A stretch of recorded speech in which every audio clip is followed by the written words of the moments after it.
तो देखिए बेटा, हम लोग 1857 के विद्रोह वाला चैप्टर पढ़ रहे थे और उसमें आंदोलन में हम लोग काफ़ी कुछ आपका पॉइंट हमारा कवर हो गया था।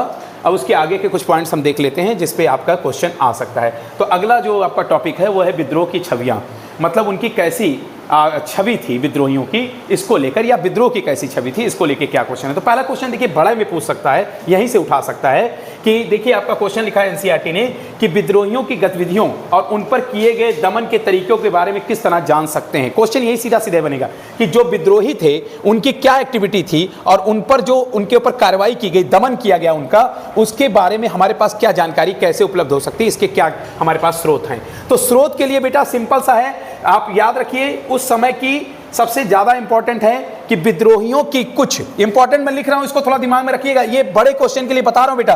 विद्रोहियों की कुछ क्या है हमारे पास, घोषणाएं हैं और क्या है बेटा, अधिसूचनाएं। अब यही नंबर आपको देगा, जो बच्चे ये यूज कर लेंगे कि घोषणाएं, अधिसूचनाएं और नेताओं के पत्र, ये हमें बहुत ज्यादा। इसके अलावा इतिहासकार अंग्रेजों द्वारा लिखे गए दस्तावेजों को भी बताते हैं कि इससे पता चलता है कि उस समय विद्रोह कैसे हुआ और उसका दमन कैसे किया गया। तो आपको यहां पे 3-4 पॉइंट मिल गया भाई।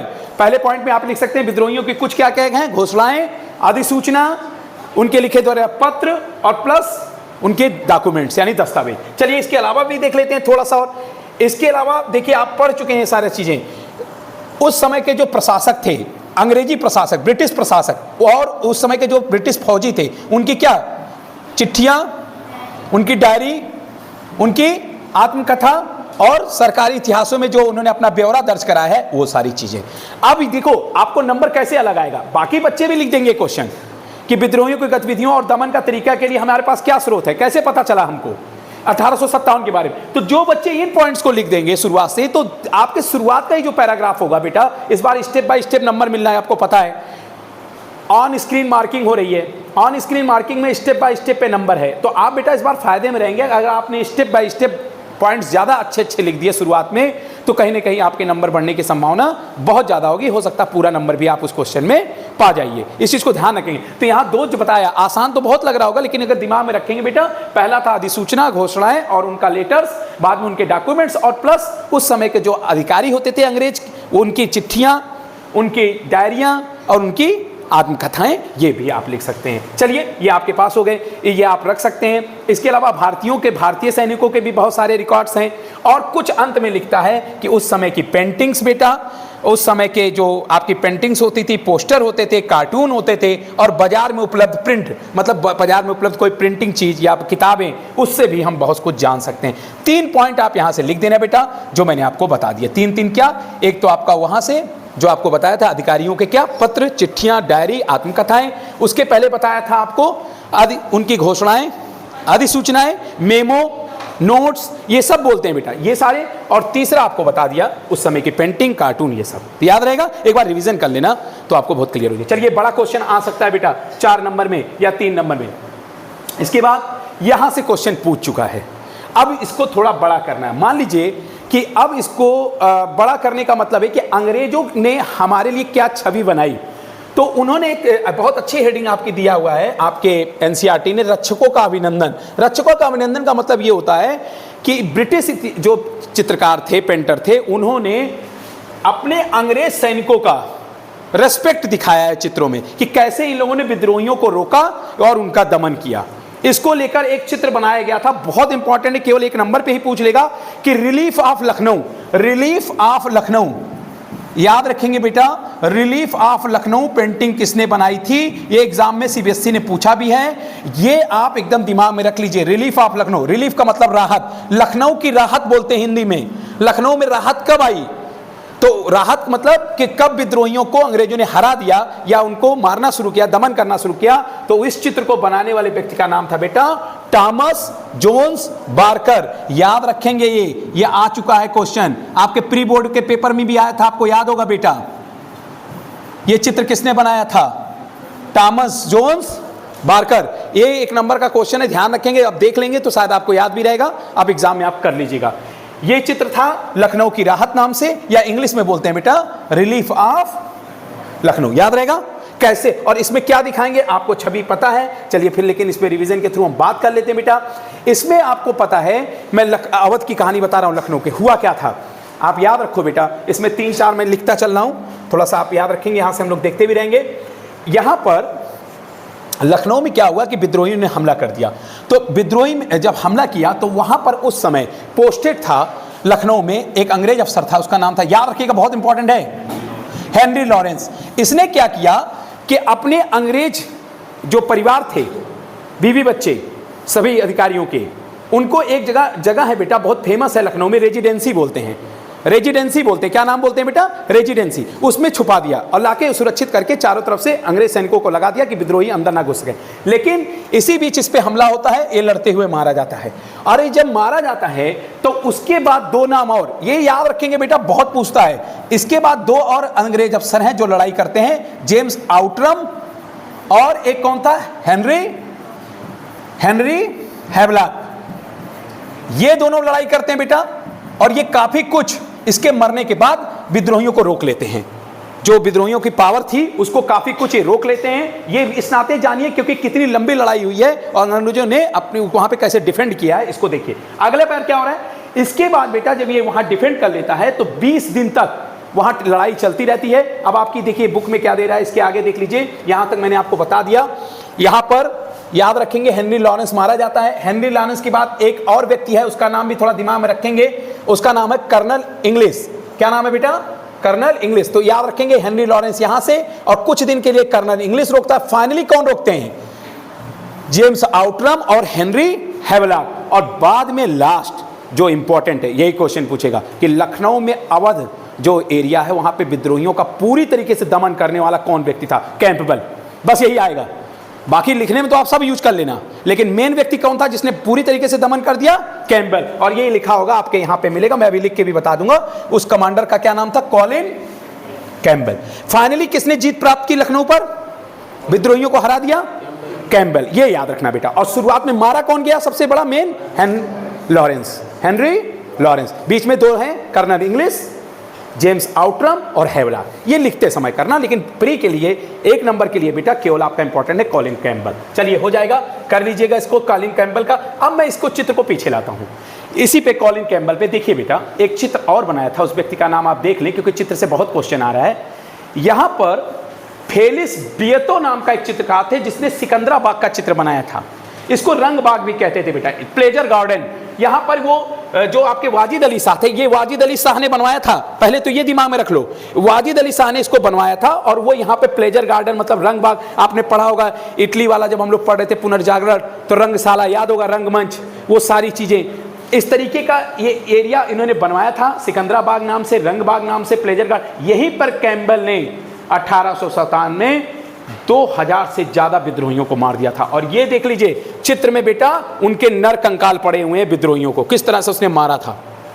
तो मैं इस नाते इसको आपको चित्र दिखा दिया। यही कैंपबेल है जिसने लास्ट में वहां पे एक विजय प्राप्त की थी लखनऊ में। और इस चित्र को बनाया किसने था, फेलिस बियतो। या एग्जाम में ये पूछ सकता है कि सिकंदराबाग या रंग बाग या प्लेजर गार्डन किसने बनवाया, वाजिद अली शाह ने बनवाया था। और वहीं पर आकर विद्रोहियों को मारा था उसने, 2000 विद्रोहियों को। याद रहेगा फेलिस बियतो, याद रखेंगे बेटा। बाकी फेलिस बियतो तो उतना इंपॉर्टेंट नहीं है, सिकंदराबाग स्टार्टिंग में उसको थोड़ा वाजिद अली शाह से। एक चित्र और देख लीजिए, किस तरह दिल्ली में भी एक चित्र फेलिस बियतो ने दिखाया था एक मस्जिद का, कि गोलियों का निशान देख लीजिए, तोप के गोले का निशान देख लीजिए, कि किस तरीके से ये दिखाने की कोशिश की जा रही थी कि हमने कैसे विद्रोहियों का दमन किया और क्रूरता के साथ ब्रूटल रूप से हमने मारा है, ताकि लोगों के अंदर डर पैदा हो जाए।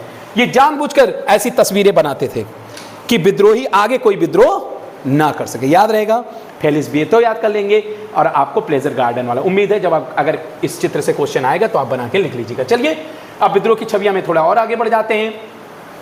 ये पूरा तो तैयार हो जाएगा, ये तो कर लेंगे कैंपबेल वाले तक, बाकी कर लेंगे। और ये चित्र भी मैंने आपको बताया था, थॉमस जोन्स बारकर ने एक चित्र बनाया था, द रिलीफ ऑफ लखनऊ। भाई गलत मत कर रहे हैं, क्वेश्चन हो सकता है इस बार आ जाए कि लखनऊ की राहत वाला चित्र किसने बनाया था, थॉमस जोन्स बारकर। ठीक है, याद रखेंगे थॉमस जोन्स बारकर का। चलिए ये आपका हो गया। इसके बाद बेटा इसमें तो नहीं मुझे लगता कुछ आना चाहिए। ये देख लेते हैं कि अखबारों में छपी खबरों का क्या असर होता है। तो आपको पता है कि 1857 के विद्रोह में, या जो 1857 का हमारा प्रथम स्वतंत्रता संग्राम था, उसमें एक चीज़ और भी थी कि छपी खबरों का अंग्रेज़ों ने बहुत फ़ायदा उठाया था। खासकर वो जो ब्रिटेन में जो उनकी सरकार थी, वहाँ के लोग थे, उनको कहीं ना कहीं यहाँ के विद्रोह की एक अलग छवि दिखाई, जिससे उनको इस विद्रोह के लिए उनसे बहुत सारा सहारा मिला, एक सिंपैथी मिली। वो क्या था देखिए कैसे उन लोगों ने इसका फ़ायदा उठाया। हुआ क्या बेटा कि जो हमारे यहाँ के अंग्रेज यहाँ आए हुए थे इंडिया में या वहाँ के, उन्होंने ऐसी कुछ पेंटिंग्स बनाई, कुछ ऐसी खबरें छपवाई, जिसके कारण इस विद्रोह के प्रति ब्रिटेन की जनता को ये लगा कि भारतीयों की सारी गलती है और अंग्रेज इसमें कहीं गलत नहीं है। तो देखिए कैसे क्या क्या किया, इस चीज़ को देख लीजिए। एक तो बेटा जोसेफ नोएल पेटन वाला याद रखिएगा, ये आपका CBSE में भी आ सकता है, CBSE के लिए इंपॉर्टेंट है। जोसेफ नोएल पेटन, ये थोड़ा याद रखिएगा। इन्होंने एक पेंटिंग बनाई थी जोसेफ नोएल पेटन की, याद रखिएगा, और उसका नाम रखा था उसने उस पेंटिंग का इन मेमोरियम, यादों में, जिसको आप बोल सकते हैं हिंदी में इन मेमोरियम। उसमें क्या क्या दिखाया था मैं जल्दी से बता दूं। पहले तो ये याद रखिएगा, एग्जाम में आया हुआ क्वेश्चन है, इसको थोड़ा सा याद रखिएगा। जोसेफ नोएल पेटन ने कौन सी पेंटिंग बनाई थी? इन मेमोरियम, इसको ध्यान रखेंगे। अब इसमें क्या क्या उसने दिखाया, तो देखिए बेटा मैंने आपको पहले से ही बता दिया कि कैसे उन लोगों ने भारतीयों की छवि को खराब दिखाया और अंग्रेजों की छवि को अच्छा दिखाया, ताकि ब्रिटेन की जनता को ये लगे कि भारत की सारी गलती है, भारत की जनता की सारी गलती है, हमारे लोगों की कोई गलती नहीं। जैसे इस चित्र में आप देखिए बेटा कि एक अंग्रेज महिला है, उसके साथ उसके कुछ बच्चे हैं, कुछ लड़कियां हैं जो डरी हुई हैं, और ये दिखाने का मतलब है कि भारत के जो विद्रोही हैं वो आक्रमण कर रहे हैं ऐसे निर्दोष लोगों पर जिनकी कोई गलती नहीं है। इस तरीके के चित्र बना के वो ये सिद्ध करना चाह रहे थे कि पूरी गलती 1857 के विद्रोह में किसकी है? इंडियंस की है, भारतीयों की है। और इस चित्र बनाकर उसने ये दर्शाने की कोशिश की। तो याद रखिएगा ये चित्र जोसेफ नोएल पेटन ने किस में बनाया था? आपका इन मेमोरियम नामक एक चित्र में। एक चित्र और बहुत फेमस है, इस चित्र में आप देख सकते हैं एक महिला है बेटा, वो बंदूक चला रही है विद्रोहियों के ऊपर, वो अंग्रेज महिला है। और उसमें आप ध्यान से देखिएगा, यहाँ पर एक किताब है बेटा, वो बाइबल की किताब है, मतलब इसको धर्म से भी जोड़ने की बात की जा रही है। एक ही जो वो महिला है वो अंग्रेजों की अपनी इज्जत को तो बचा ही नहीं बचा रही है विद्रोहियों से, और प्लस वो धर्म की भी रक्षा कर रही है, यानी बाइबल की रक्षा कर रही है। इस तरीके का वो दिखाना चाहते थे चित्र के माध्यम से। और सारी गलती देखिए जो गिरे हुए हैं वो भारतीय हैं, उनको ये दिखा रहे हैं कि इनकी गलती है, ये किसी एक असहाय महिला पे आक्रमण कर रहे हैं।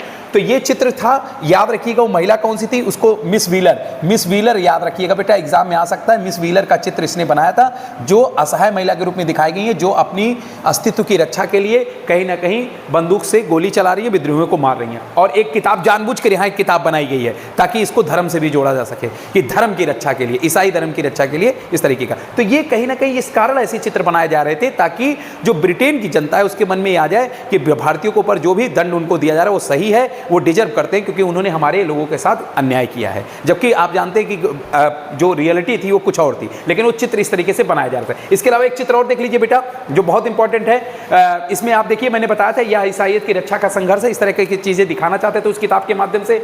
एक चित्र में एक देखिए एक महिला और है बेटा, वो तलवार लेके विद्रोहियों को मार रही है। इस चित्र को पंच नामक एक चित्र था जिसमें जस्टिस दिखाया गया कि ये न्याय हो रहा है, मतलब ये विद्रोहियों को मार के न्याय की पूर्ति की जा रही है, क्योंकि ये न्याय है। और ये पंच नामक, ये याद रखिएगा बेटा, पंच में बना चित्र था। जैसे वो जो चित्र था वो इन मेमोरियम था, यादों में इन मेमोरियम, ऐसे जस्टिस न्याय करके एक चित्र बनाया गया पंच, कि इन विद्रोहियों को जो मारा जा रहा है इसमें कहीं कोई गलत नहीं है, ये कहीं ना कहीं न्याय किया जा रहा है। ये भी याद रखेंगे बेटा, ये आ सकता है एग्जाम में, ये कानपुर की घटना के बारे में दिखाया गया। फिर आगे जल्दी से और देख लेते हैं बेटा, आप देख लीजिए आगे। इसमें आगे है आपका कि प्रतिशोध और सबक सिखाने के लिए, तो जाहिर सी बात है जब ऐसे चित्र, ऐसी घटनाएं अखबारों में छापी गई, ऐसे चित्र छापे गए, तो ब्रिटेन सरकार ने तय कर लिया कि अब हमें सबक सिखाना है भारतीयों को।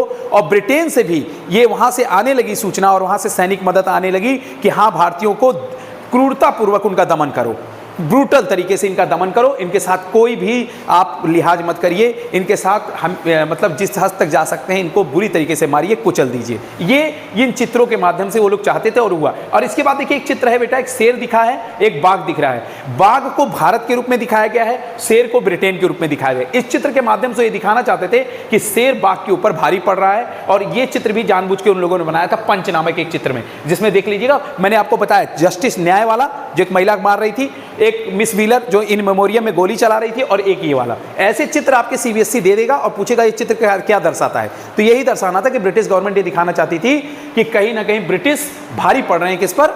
भारतीयों पर भारी पड़ रहे हैं। ये ध्यान रखेंगे बेटा। चलिए इसके आगे एक और 2-3 पॉइंट और है वो मैं दिखा दूं। इसके बाद बेटा वो लोग हम लोग को डराना भी चाहते थे। तो देखो इसमें डराना कैसे चाहते थे, एक चित्र और भी बनाया है, ये थोड़ा सा ध्यान से देखिए। ये मैं चित्र लिख दे रहा हूं, इसको बोलते हैं execution of mutineers. Execution of mutineers. अभी मैं बता भी दे रहा हूं बेटा, इसका मतलब क्या है। एग्जीक्यूशन का मतलब होता है दंड देना, मृत्युदंड देना। म्यूटिनियर्स मतलब विद्रोहियों को। और कहां पर? उस समय जो पाकिस्तान का आज का इलाका है बेटा, जो भारत का पहले इलाका था, पेशावर में, एट पेशावर। देखिए लिखा भी है, आप पढ़ लीजिएगा बेटा, आपकी बुक में होगा तो देख लीजिएगा। लेकिन मैं जानबूझ के इस नाते लिख दे रहा हूं ताकि ये चित्र आए तो आप दिखा सकते हैं, या लिखते समय भी दिखा सकते हैं। इस चित्र में जानबूझकर बेटा आप देखिए, एग्जीक्यूशन ऑफ म्यूटिनियर्स मतलब जो भारतीय विद्रोही हैं उनको जानबूझकर, देखिए एक बीचों बीच मैदान में पूरी अंग्रेज खड़े हैं, चारों तरफ से जनता भी खड़ी है, उसके सामने जानबूझकर फांसी पे तोप लगाया गया है और तोप के इस तरह से लटका दिया गया। आप इस चित्र को और क्लियर देखना चाहते हो तो देखिए भारतीयों को, अगर आप मैं थोड़ा बड़ा करूं तो आप देखिएगा बेटा, देखिए भारतीय सैनिकों को, जो भारतीय विद्रोही हैं उनको जानबूझ के फंदे पे पूरे मैदान में जानबूझ के मारा जा रहा है, दिखाकर, ताकि और कोई विद्रोह करे तो डर जाए, आगे से अंग्रेजों के खिलाफ कुछ नहीं। जानबूझ के ऐसे चित्र वो बनाते थे ताकि भारतीयों के अंदर डर पैदा किया जा सके। तो ये याद रखेंगे बेटा, ये चित्र भी जानबूझकर वो लोग प्रस्तुत किए थे। इस चित्र को कहा जाता है execution of mutineers at Peshawar. Peshawar में मृत्युदंड देने के लिए उन्होंने ऐसा चित्र बनाया था। तो ये सब चीजें दिखाने का मतलब उनका था। इसमें एक चित्र और भी है बेटा, जो दहशत का प्रदर्शन, आपको बता दिया, दहशत दिखाने का था कि दहशत हो जाए, लोगों के अंदर डर पैदा हो जाए आगे से वो अंग्रेजों के खिलाफ। आगे देख लीजिए, एक और पॉइंट है बेटा, थोड़ा सा, दया के लिए कोई जगह नहीं। सीधे सीधे अंग्रेजों की पद्धति थी। मैंने आपसे अभी बताया था कि वो ये चाहते थे, सीधे सीधे ब्रिटिश गवर्नमेंट ने कह दिया था कि भारतीयों के साथ कोई मर्सी नहीं की जाएगी, कोई दया नहीं की जाएगी, सीधे उनको मारिए और क्रूरतापूर्वक मारिए, जहां पे हो सके हैंग कर दीजिए, फांसी दे दीजिए, मार दीजिए। तो इसको लेकर एक, लेकिन उस समय गवर्नर जनरल भारत का था, जो याद रखना है बेटा, आपको पता भी होगा 1857 के समय विद्रोह जब हुआ था, उस समय भारत का गवर्नर जनरल जो था वो था बेटा लॉर्ड कैनिंग। ये वेरी इंपॉर्टेंट क्वेश्चन है तो बहुत आसान क्वेश्चन, लेकिन आप ध्यान में रखिएगा, बहुत लोग गलत कर देते हैं। लॉर्ड कैनिंग था, लॉर्ड कैनिंग उस समय भारत का गवर्नर जनरल था जब 1857 का विद्रोह हुआ था। लेकिन ये जो गवर्नर जनरल है, इसके मन में थोड़ी दया भाव आ गई, जो नहीं चाहते थे अंग्रेज। इसने कहा कि नहीं, अगर हम किसी के साथ अच्छा व्यवहार करें, उनको समझाएं, तो विद्रोही भी कहीं ना कहीं बदल सकते हैं। और इसमें चित्र में आप देखिए, इस चित्र में दिखाने की कोशिश की गई है कि जो आपके कैनिंग है वो भारतीय विद्रोही को समझा रहे हैं। और इस चित्र का नाम रखा गया था, बहुत इंपॉर्टेंट चित्र है बेटा, the clemency of Canning. The clemency of Canning मतलब आपको बता देता हूं, इसका मतलब होता है क्लेमेंसी मतलब होता दया। द क्लेमेंसी ऑफ कैनिंग, सी है बेटा ये, क्लेमेंसी ऑफ कैनिंग। देख लीजिए उसमें लिखा भी है कैनिंग। ये इसका मतलब हिंदी में जान लीजिए क्या है, इसका मतलब होता है कैनिंग का दया भाव। और इसको लेकर जानते हैं, ब्रिटिश गवर्नमेंट ने कैनिंग का ही मजाक उड़ा दिया कि अरे बहुत आप अच्छे दिल के बन रहे हैं, आप बड़ी दया कर रहे हैं। मजाक उड़ाया गया इनका कैनिंग का कि दया मत करिए, इन भारतीयों पे कोई दया करने की जरूरत नहीं है। लेकिन सीबीएसई पूछ सकती है कि द क्लेमेंसी ऑफ कैनिंग चित्र किसके ऊपर आधारित है? गवर्नर जनरल लॉर्ड कैनिंग के ऊपर आधारित है। और थोड़ी दिन के लिए दया किए थे और उस पर उनके मजाक उड़ाया वहां की किताबों ने, अखबारों ने, कि ऐसी दया करने की भारतीयों पर जरूरत नहीं है। याद रहेगा द क्लेमेंसी ऑफ कैनिंग। इसके बाद लास्ट बेटा इस चैप्टर का जो आपके लिए इंपॉर्टेंट है, कैसी उस समय की पत्रिकाएं और फिल्में जो बनाई जाती थी। तो जाहिर सी बात है, अंग्रेज जो फिल्म बनाएंगे उसमें जाहिर सी बात है वो सबसे ज्यादा किसको पावरफुल दिखाएंगे? अंग्रेजों को।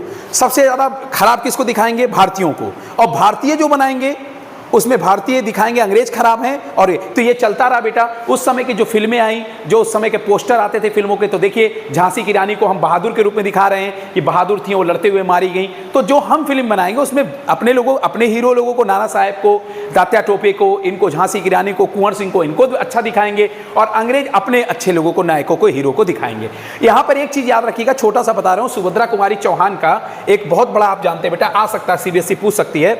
सुभद्रा कुमारी चौहान की कहानी आपको याद होगी, कविता याद होगी बेटा, खूब लड़ी मर्दानी वो तो झांसी वाली रानी थी। तो भारतीय जो लिखेंगे किताबों में, फिल्मों में, वो क्या लिखेंगे? भारतीयों की बड़ाई करेंगे और अंग्रेज अपने लोगों की बड़ाई करेंगे। तो यही है इस हेडिंग का मतलब। अगर एग्जाम में आ जाए कि ये एग्जाम में आ जाए कि राष्ट्रवादी दृश्य कल्पना क्या थी, राष्ट्रवाद के लिए क्या दृश्य कल्पना लोगों ने बनाई, तो आप देखेंगे उस समय के चाहे पोस्टर हो, उस समय की किताब हो, उस समय की कविताएं हो, उस समय की फिल्म हो, अंग्रेज जो बनाएंगे उसमें भारतीयों की बुराई और भारतीयों को दिखाएंगे कि ये क्रूर हैं। और हम जो बनाएंगे बेटा उसमें हम उनको क्रूर दिखाएंगे कि वो हमारे ऊपर अन्याय कर रहे हैं। ये बात मैं बताना चाहता था। यही चैप्टर का आपका एंड है। और इस चैप्टर से ये क्वेश्चन प्रिंटिंग वाले और पेंटिंग से संबंधित जो है नोट पैटर्न वाला, ये सब आ सकता है। ध्यान से आप देख लिए। अब उम्मीद है कि सीबीएसई में जब 30 तारीख को आप पेपर देंगे तो आपकी गलत क्वेश्चन नहीं होगा। ठीक है, तो इसको देख लेते हैं।